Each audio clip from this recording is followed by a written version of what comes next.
ईद उल अज़हा जे पुरमुसरत मौक़े ते भारत जे नाले वारनि अदाकारनि मुस्लमाननि खे ईद ते मुबारक सां गॾु ख़्वाहिशुनि जो इज़हार कयो आहे। दुनिया में मुस्लमान ईद उल अज़हा जो त्योहार मज़हबी जोश ऐं जज़्बे सां मल्हाए रहिया आहिनि ऐं गॾोगॾु दोस्तनि ऐं मिटनि माइटनि खे बि ईद जे ख़ुशियुनि जा पैगाम ॾियण जो सिलसिलो जारी आहे। बॉलीवुड स्टार बि ईद जे ख़ुशियुनि में मुस्लमान मदान खे ख़ुशि कंदे ईद उल अज़हा जी मुबारक सां गॾु ख़्वाहिशुनि जो इज़हार कयो आहे। बॉलीवुड जे नाले वारे अदाकार अमिताभ बच्चन दुनिया जे मदान खे ट्विटर ते ईद उल अज़हा जूं वाधायूं ॾिनियूं। बॉलीवुड दबंग स्टार सलमान खान मुनफरद अंदाज़ में मदान खे ईद जी मुबारक पेश कई। कैप्शन में सलमान खान मुख़्तलिफ़ ॿोलियुनि में सलाम कयो ऐं ईद मुबारक ॾिनी। सलमान खान ऐं कतरीना कैफ़ त सभिनी अदाकारनि खे पोइ ते छॾे ॾिनो ऐं कुझु ॾींहं अॻु ईद मुबारक जी हिकु वीडियो शेयर करे मदान जूं दिलियूं खटे वरितियूं हुयूं। बॉलीवुड जे मशहूरु अदाकार ऋषि कपूर बि ट्विटर ते ईद जी मुबारक ॾींदे लिखियो त तमामु माण्हुनि खे ईद जूं घणियूं घणियूं मुबारकूं। भारतीय गुलकार मीका सिंह बि पंहिंजे तमामु मदान खे ट्वीट ज़रिए ईद मुबारक ॾिनी।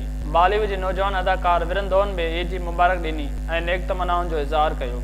अदाकार फरहान अख्तर बि ट्विटर ते चंड अंदरि ईद मुबारक जी तस्वीर शेयर कंदे मुस्लमाननि खे ईद मुबारक ॾिनी। ख़ूबसूरत अदाकारा माधुरी बि पंहिंजे मनमोहिंदड़ तस्वीर ट्विटर ते मदान सां शेयर कई ऐं ईद जूं वाधायूं ॾिनियूं।